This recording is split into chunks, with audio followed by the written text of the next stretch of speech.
please put your hands together for Mr. Tam Lam Siong.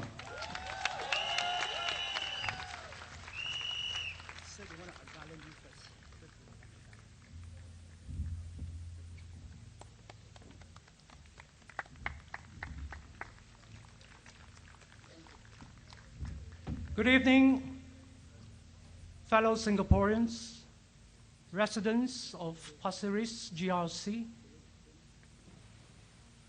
各位新加坡同胞，白沙榜额集选区的居民，大家晚上好。First, let me thank the Singapore Democratic Alliance and the chairman, Mr. Desmond Lim, for inviting me to speak tonight. And as you know, I had decided not to contest in Potong Pasir SMC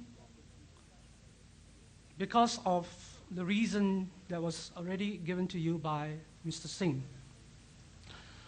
But at the same time, I must tell you, I still regret it that I am not able to offer myself as a candidate in Potong Pasir. So I hope very much that Mrs. Lina Chiang will do it and make it for the sake of Potong Pasir SMC residents.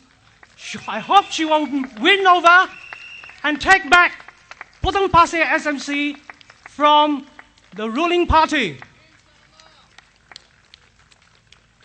Tonight, I am speaking to you as an ordinary citizen.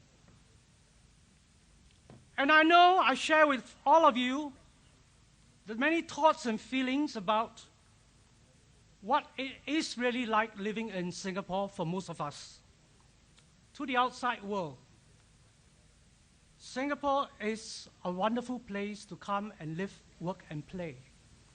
But how is it like for a Singaporean living in Singapore for such a long time? How do you feel? Tell me, how do you feel? Do you feel good? Are you feeling better? Well, Singaporeans have few loves. They love food. They love shopping. And they love election rallies. Not just any election rally, but opposition election rallies. Am I right? Why is that so? This election has come much earlier than expected. 1.5 years earlier. But this is the time when you speak and somebody else has to listen. Who is to be listening? Who do you want listening to you in this election? Of course, we want our messages to be heard by the ruling party. Now, let me tell you a little experience I had just last night. I worked late and I was looking for dinner. It was already 7:30 p.m. There was a PAP rally, as you know, last night at Bedok Stadium. Were you there? Why were you not there? All right. So I went there looking for dinner at a hawker center, which was just opposite Bedok Stadium. As I drove into the car park, I was stopped by a warden. He looked down at me, he bent down. I wound down my window and asked him, why is the car park closed? And he told me it's reserved for PAP. The entire car park, except those who are on season parking, is closed. So if you are planning to eat there, if you were planning to go and patronize the hawker center and the coffee shops there, sorry, you can't go in. So I asked him, how can this happen? So he gave me a card. This is the card. He said, you can call this number to complain. So what does the card say? The card says, Adrian Yak Chun Sing, Deputy Project Manager, Operation Guthrie Engineering, Singapore Private Limited. So how convenient, since I'm here tonight, I don't have to write. I will just complain and give the feedback now. Right now, at this moment. Now, that was the first car park I stopped. And I decided I have to look for another car park.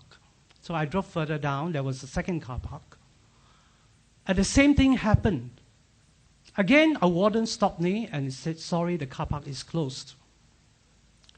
And I said, where can I park? Then a third warden appeared, and he carried a map. And he opened up the map, and he told me, all these places that are marked, you cannot park. So I asked him, where can I park? So he pointed in the direction further down the road, that's about 500 meters away, and he said, you can park there. Now, for a political rally, a few hundred car park lots were closed to the public. What are public car parks meant for? For whose use? For the public, right? You and I, we are public. But we could not use it because one political party decided that it has overriding use of those car parks.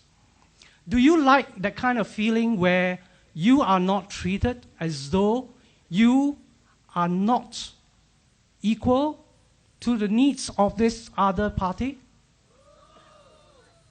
And worst of all, the reason for closing the car park for a PAP election rally is totally ridiculous. Do you not agree? Closing so many public car park lots was a very inconsiderate act. Many motorists were turned away, and I hope Mr. Adrian Yap is listening in. If not, please somebody tell him I have just given my comments about this incident. Now, those who have no problem walking could walk the distance, right? After parking their cars far away. But what about those children and old folks in the cars? They have to walk that distance in order to have their meals. And what about the sick in the cars waiting to visit the clinics in that location? What about the business owners in the hawker center and in the coffee shops? They probably didn't know why it's so quiet yesterday, last night. Why were there no customers coming in? Because somebody decided to close the car parks. Now, what does this experience of mine tell us? And I'm sure many of you would have something in common. That a lot of times we find the decisions that are taken have very little consideration for the social impact on the people. Do you agree with me? Now, what does that tell you? It tells us something very important, that we are no longer as important as we used to be in the first 25 years when we were building this nation. Today, as I speak, I look back at the history of Singapore in the last 50 years as someone who has lived here longer than SG50. I was born even before we celebrated our first National Day. And there are among you those who are here even longer. Am I right? We have seen how good the PAP can be. We have also seen how bad they can be. At its peak, there was affordable housing for everyone who has a job. You can own a car and not have to worry about your children's ability to buy their own HDB flat. At worst, at their very worst, you can think only of owning a HDB flat and not afford it. Cars are beyond the reach of many of our young adults, and what's worse, MRT services are not reliable. You are caught between the devil and the deep blue sea. Can the PAP government be better now that Mr. Lee Kuan Yew has passed away? We are all very concerned about the answer to this question, are we not? We need to be very clear about one thing when we ponder over this question. The ruling party today is clearly not the same as it was in yesteryears. Obviously, it cannot be because it has a different composition of people. The first generation of leaders has passed on, or are in full retirement. We are now led by a third prime minister who took over in 2004, and his ministers have been changing and changing. And it used to be the practice of grooming new ministers over a good number of years. But this practice seemed to have been abandoned since the last GE. So now, first-time member of parliaments from the ruling party are appointed as ministers. What does that tell you? If we work on the premise that nothing has changed in the PAP, we are ignoring the reality of things that are happening before our very eyes. And I say this to you, you deserve what comes after that if you remain ignorant of the changes. With the changes in the ruling party, which is getting, unfortunately, more and more unpopular by the day, we see policy changes and major changes in the way Singapore is being managed, especially in the last 25 years. And these changes have impacted severely on the lives of our people in many ways. I shall describe them as the 3 O's: overpopulation, overpricing, over-legislation. Higher and higher costs of living, overpriced HDB flats are getting smaller and smaller, even as our country is getting richer and richer. Car ownership is getting out of reach of many of our young, promising adults. But strangely, very strangely, our roads are always congested. More than half of the people who are living in just this 700 square kilometers of land are not citizens of Singapore. That's fine. But our living spaces are getting tighter and tighter. There is stiff competition with foreigners in our own land for jobs, transport, and accommodation, and even education and medical healthcare. Over-legislation has led to a situation where sometimes the government forgets that there are certain laws in place to deal with certain problems that exist.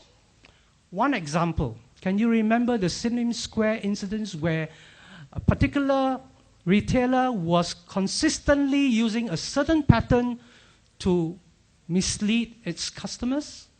Well, The police did not do anything. Why? Then they will start talking about passing new laws to deal with this kind of issues. And then what happened subsequently? The police came in, arrested the retailer, and charged him under existing laws in the penal code.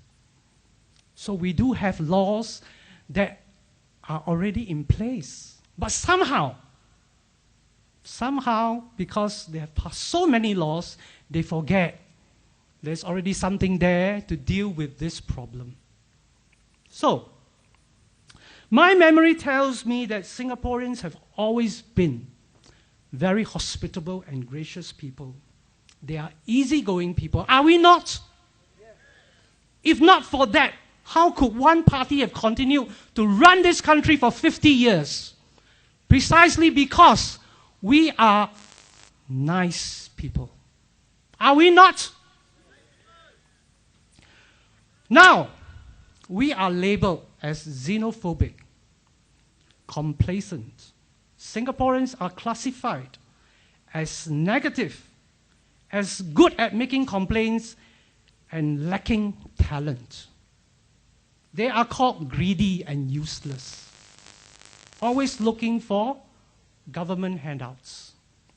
Yet, when someone or a foreigner meets trouble in this country, there are many, many helping hands coming forward. Remember the Vietnamese tourist who was shopping in Sydney Square? Many came forward to help him. Some even bought him what he wanted to buy, and he had no more money to buy it. Even with major disasters in other countries, Singaporeans are among the first to extend a helping hand and make donations as well. And they donate generously. So what is wrong here? No, Singaporeans are not xenophobic. We welcome foreigners. We welcome visitors. But we need our government policies to be very clear about the difference between foreign labor and foreign talent. We are not against having new citizens to supplement our falling population growth. New citizens are not, and I think you will agree with me, so long as they are dedicated to this country, they are good citizens. Am I not right?